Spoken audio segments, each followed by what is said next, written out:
Are we seeing the final weeks of the Judgment Day? Money in the Bank matches are now set.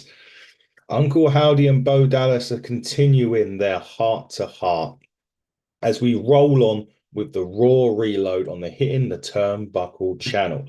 Raw this week was all about that money, those Money in the Bank qualifiers, those last two matches that will give us the matches that are going to take place this Saturday at Money in the Bank in Montreal, over in Canada. Now, the first one, Zoe Stark qualified in the last women's Money in the Bank match this week on Raw. So she is in the Money in the Bank ladder match on Saturday night.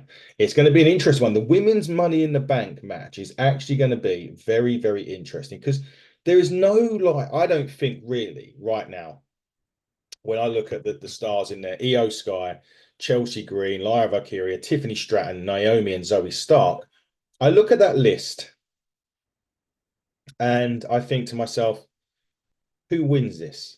Now, for me, Chelsea Green is, Tiffany Stratton for me is the favorite. But for me, Chelsea Green's the one that perhaps is the outside chance, the outsider in this that could potentially go on and win it. She's got a lot of momentum going on right now. There's a lot of backing for Chelsea. There's also a potential that Io Sky could go back to back and do two in a row, but I just don't think that she does.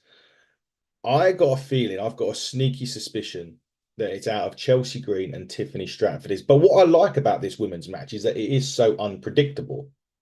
Like any one of those potentially could walk away with the Money in the Bank briefcase. I know that sounds cliche, and you could say that about both matches, but the reality is when you look at that, it is such a Lyra Valkyria has been riding the crest of a wave since she's been called up from NXT. So do they think that giving her the briefcase, giving it a bit of time before the cash in, it could happen?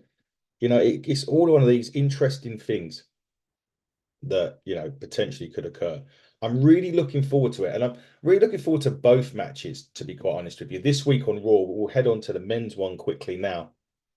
Now, this week on Raw, Drew McIntyre against Sheamus and Ilya Dragunov was absolutely sensational main event. Just go at it. I mean, look, I don't think it needed me to tell you that the word banger becomes available when I mention those words. But the match itself was just outstanding. But Drew McIntyre qualifies for the Money in the Bank pay-per-view. And he did go on to say that Money in the Bank match at the pay-per-view. He did go on to say that he was going to win it and cash in. Kind of hinted at the cash in on Raw this week. In the men's one, obviously Jey Uso, Carmelo Hayes, Andrade, Chad Gable, LA Knight, and Drew. My feeling on this, my prediction on this, is we're going to do a bit of a Money in the Bank prediction show for this, for the matches that have been announced so far. I think Drew does win Money in the Bank. And assuming that Seth and Damian main events the show, which is plausible, I think Seth wins. Damian Priest out of Judgment Day. We'll talk about that in a minute. And Drew McIntyre goes to cash in on Seth Rollins, and CM Punk prevents the cash in from Drew McIntyre and costs Drew McIntyre the title again, which leads them into SummerSlam in August. That is my prediction, not a spoiler. I believe that. But the men's one, if you look at that, I mean, there's a couple in there without disrespect, Carmelo and Andrade. You wouldn't think Carmelo or Andrade would win it. Gable could kind of be Wyatt Six involvement there. LA Knight, I think you could even argue that Logan Paul could come out and do something. There could be a lot of interference. I don't think there will be because there never usually is. But LA Knight, I think Logan Paul is his destination right now. I think United States title's the route that WWE are taking with LA Knight. So looking at that, Jey Uso's the only one that potentially out of all of this is the winner. Is the other winner, in my opinion. Carmelo Hayes, I don't think so. I think he'll put on a great showing, but I don't see it. Andrade, don't see it. Chad Gable is an outsider, would be the outside bet, I would say on that. But I do really honestly think it's out of Drew and Jay. But my prediction for this is Drew McIntyre wins and he goes to cash in that night, and CM Punk prevents him from cashing in, setting up McIntyre Punk at SummerSlam. And obviously setting up whoever the world champion is will take on Gunther. Let's talk about that because on Raw this week there was a lot of dissension within the Judgment Day. Carrying on with the Liv Morgan stuff, which we'll get to. Actually, we'll start with Liv Morgan stuff. So, Damian Priest was asking Dominic, have you spoken to Rhea? Have you spoken to Mami? And he's like, yeah, everything's cool. And he went, well, that's funny because I've spoken to her and she's pissed off, which is interesting to start with that. And later on in the show, Dominic helps Liv Morgan. Well, doesn't necessarily help Liv Morgan win. He tries to pass the chair to Selena. There's some confusion, and Liv Morgan ends up winning off the back of it because she throws the chair. I think Liv sort of pushes the chair, pushes Selena into Dominic, knocks him off the apron. Liv hits the Oblivion and wins the match. But and then after they have their little to do again. So there's that bit. And then there was more later on. Rey Mysterio beat Dominic. There was a bit where Dominic lands on top of Liv. Liv enjoys it. I'm not sure but Dominic enjoys it, but Liv certainly did.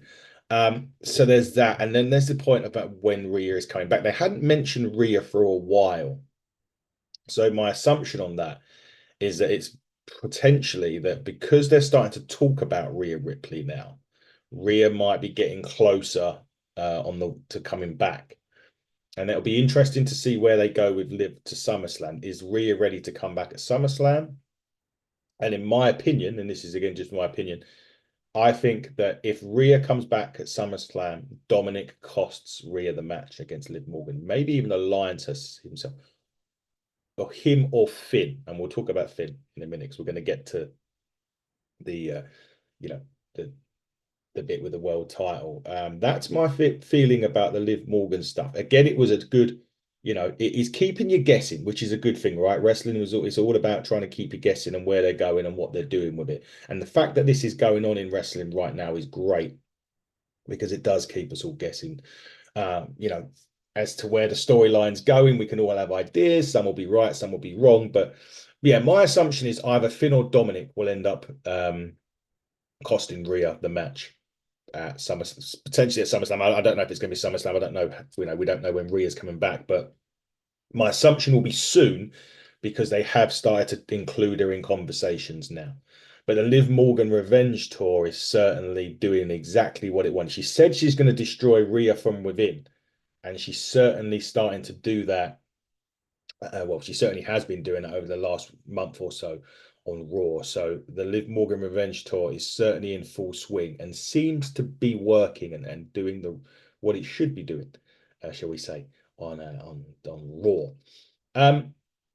Moving on to the men's part of Raw this week. So the World Championship match, Seth Rollins against Damian Priest. Obviously, if Damian Priest loses, he's out of the Judgment Day. So there was a lot to do about this.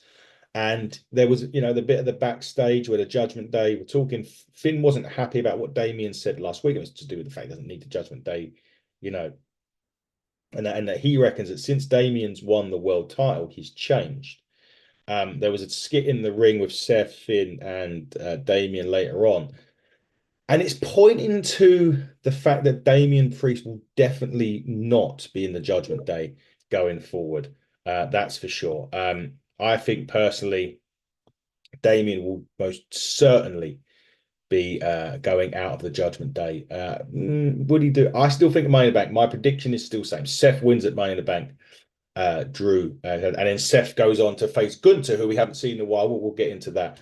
And then Damian's out of the Judgment Day. Does Finn Balor cost him the match against? I know we're talking about a lot of interference coming on, but the storylines are pointing to interference happening somewhere along the way.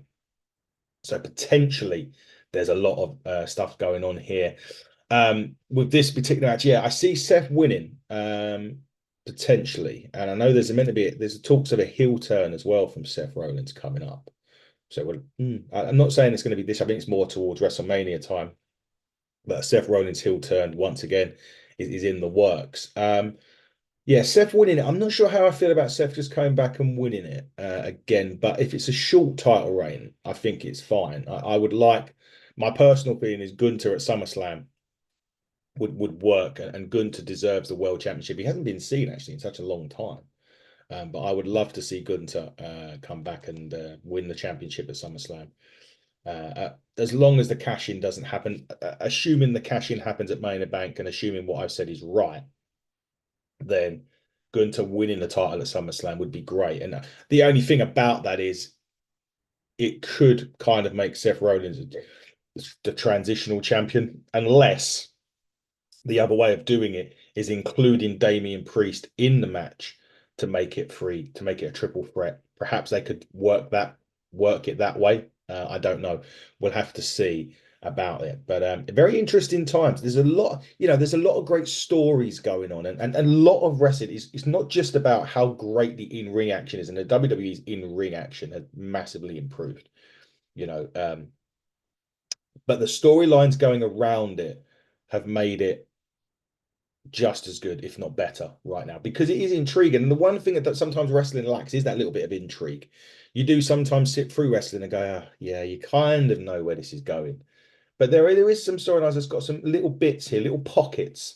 And it's those little pockets that do make it interesting. And it's not just WWE doing it, they're all doing it, but it's just having that. And I think that's really, really good. It's making for more compelling viewing. And, especially when, excuse me, Raw is 3 hours, you need to be able to be invested enough to watch the 3 hours. And right now, there is enough going on WWE for Raw. Even on SmackDown, there's plenty going on, but on Raw, the 3 hour show, there's enough going on that keeps me invested that I haven't. We used to say on this show, well, we fast forwarded quite a lot of Raw. I haven't done that in so long, and that's testament to the writing, the writers, everyone, Triple H, Michael Hayes, all of those guys that are the part of that creative process is really working. And it's great that we can watch 3 hours of Raw every single week, and not skip because you don't want to miss something. And it's like I was saying with Dave last week, it's not even skipping the backstage bits because things do happen. There's something maybe going on that you have to keep your eyes on because you miss something, and then something happens later on, and you question yourself, and then someone then puts up online, well, this is the reason. You're like, why didn't I watch it? Why did I skip it? So that's the good thing that's going on right now across wrestling. Stories are improving. There's little snippets, little pockets of stuff going on, which makes it really, really more worthwhile watching the whole show. Um, let's talk back at Raw. Uncle Howdy again makes his presence. Chad Gable is definitely someone that they're looking at on here. Chad is really asked trying to get help as well from Otis and people like that. But this week they come out again during Chad and Jay's segment. Jay was like, "You can have it all back." He didn't want any issue with the Wyatts. It's quite funny. I do like Jay Uso saying that, and he's come along leaps and bounds.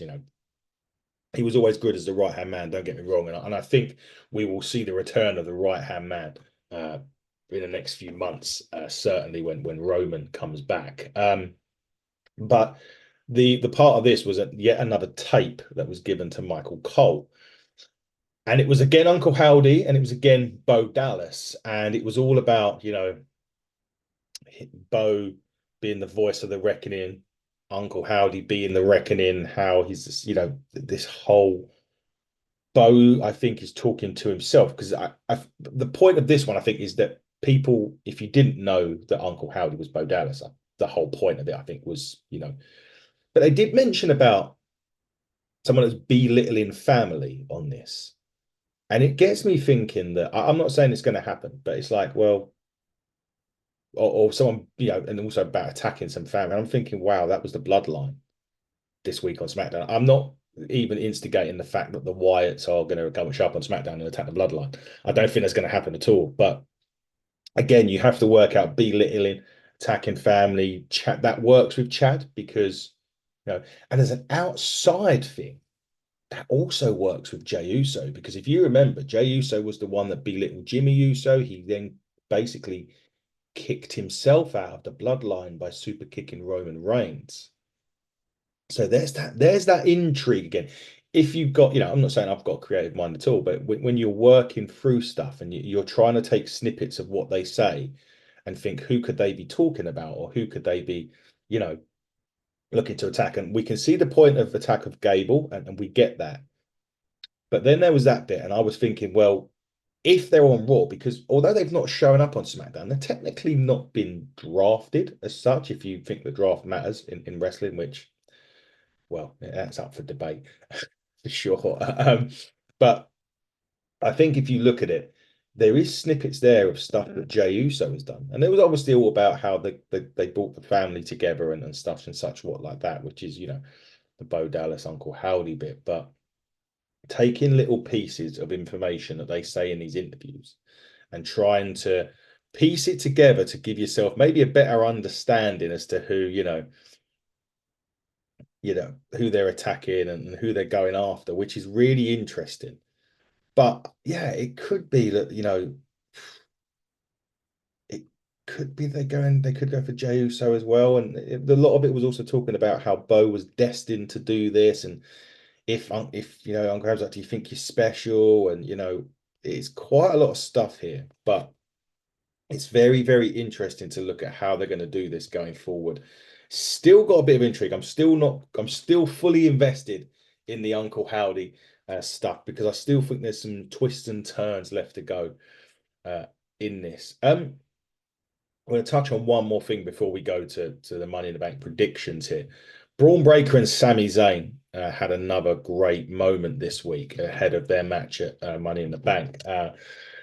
It was a little bit of Sammy outsmarting Braun, but Braun got the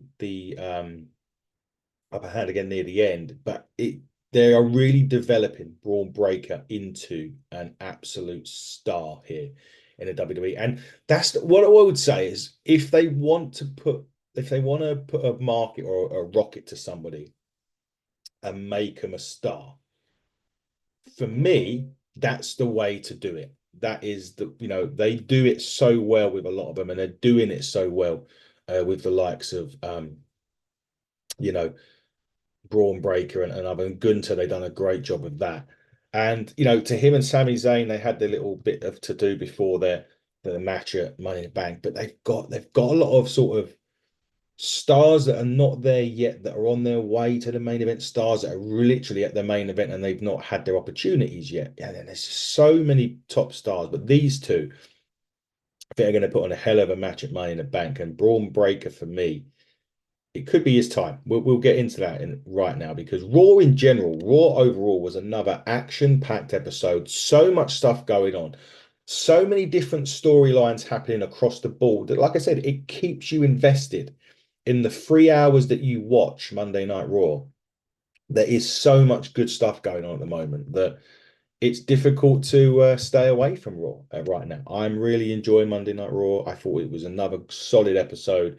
Really good way to close into Money in the Bank with so much sort of stuff that could happen at Money in the Bank as well, which makes it even more intriguing. So, very good episode of Raw. Right, let's get to the Money in the Bank prediction show. Obviously, there's a SmackDown still to come as well. And the match I'm going to start is actually one of the SmackDown matches. There's only, again, a 5-match card. Now, this is the interesting thing about this. And just quickly before we go into predictions, we're talking Forbidden Door yesterday, and I said that 14 matches, if you include the 0 hour show, I was spent. Oh, and I was probably spent around match 9, to be fair. I think that I'm not necessarily, look, great wrestling's fine, but I think there's a limit to the investment in the brain as well.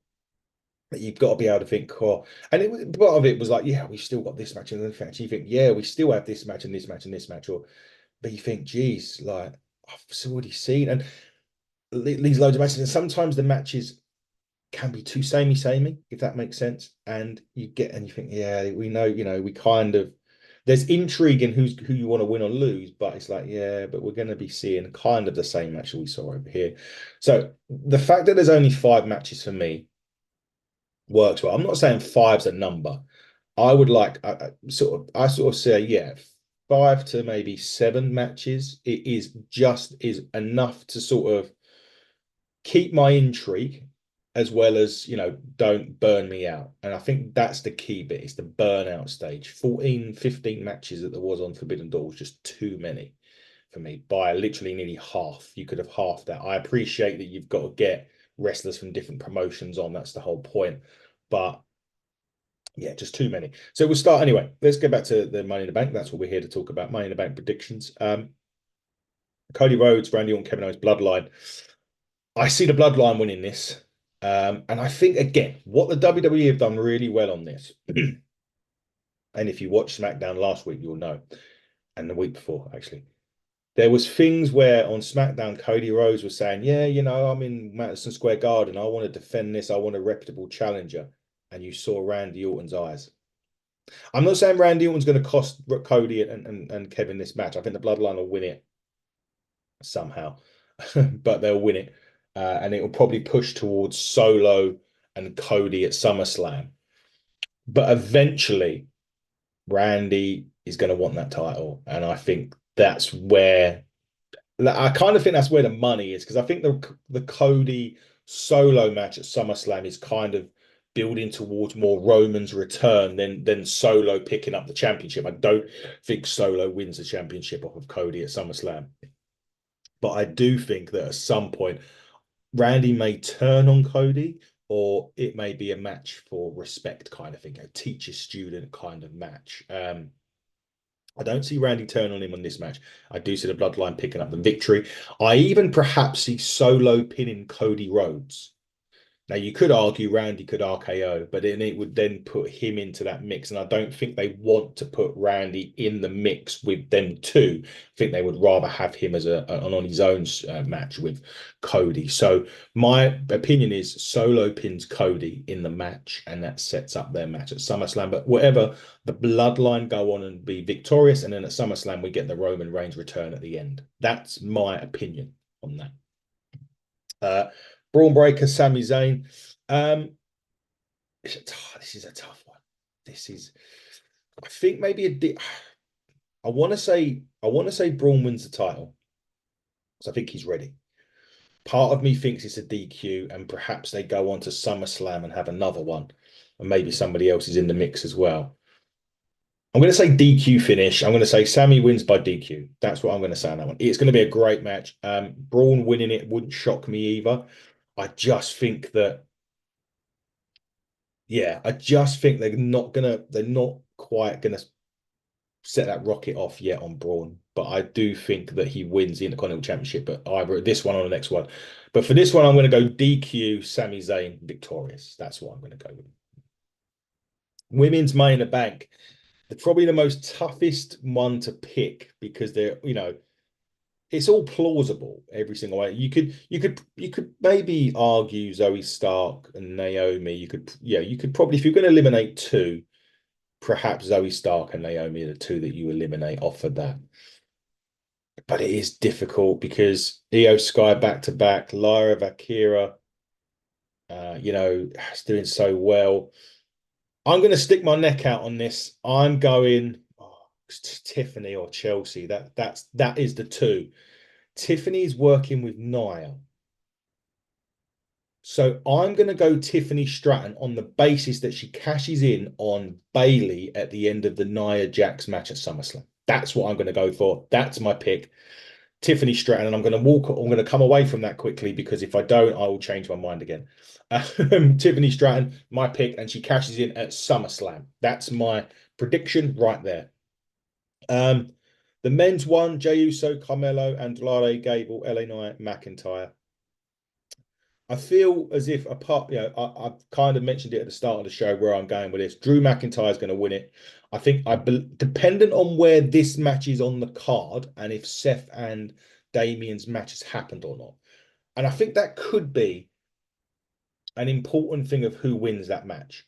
For me, if the men's is on, ideally your champion should main event, right? So Damien and Seth, I'm going off of the basis that Damien and Seth main events Money in the Bank, which is why I've done the card the way I have, to be fair. In which case I'm going for Drew McIntyre to win that match. And then so we'll leave that for that. And I believe he's cashing in that night. That's my belief. So then we go Damian Priest, excuse me, against Seth Rollins for the title. I would say there's two plausible things here. Very plausible. My belief is that Seth Rollins will win it because we know who's waiting in the wings. We know that Gunther is waiting in the wings at SummerSlam. Damian Priest, he could turn face before then and go against Gunther, I suppose. And that brings up my second equation. My first equation is that Seth Rollins wins it. Seth Rollins wins the match. Gunther comes out, destroys Seth Rollins. Drew attempts to cash in. He goes to cash in. He hits the Claymore. Punk then stops. Punk then, costs him the title. Maybe puts him in a go to sleep or something like that. Seth Rollins sort of straddles him over, gets the victory. That's how I pretend. That's one. That's one potential. The second potential is that Drew McIntyre comes in 3/4 of the way through this match, making it a triple threat, a lot like what Seth done at WrestleMania that year. And then CM Punk costs him that way, him to go to. Either way, if Drew wins the Money in the Bank before Seth and Damien, which is kind of what he was indicating anyway on Raw, Punk costs him the cash in there and then, and that sets up that match. It sets up Seth versus Gunther, and it also sets up Damian Priest versus Finn Balor, because if Damian Priest loses the match, he's out of the Judgment Day. There you go. That wraps up the Raw and the Money in the Bank prediction show one. It's going to be a great show on Saturday for sure. Obviously, SmackDown Friday, Bloodline involvement's going to be there. What is going to happen on the last stop to Money in the Bank? Just watch it and find out. But keep it locked on this channel, on HTT Buckle on Twitter, on Hitting the Turnbuckle podcast, and all other social media platforms. We will be back with some more review shows, some more interviews coming up this week as well. So keep it locked on the channel. And until next time, everybody, you have been watching the Monday Night Raw / Money in the Bank show on the Hitting Turnbuckle podcast. And until next time, everybody, buckle down, stay safe. Goodbye.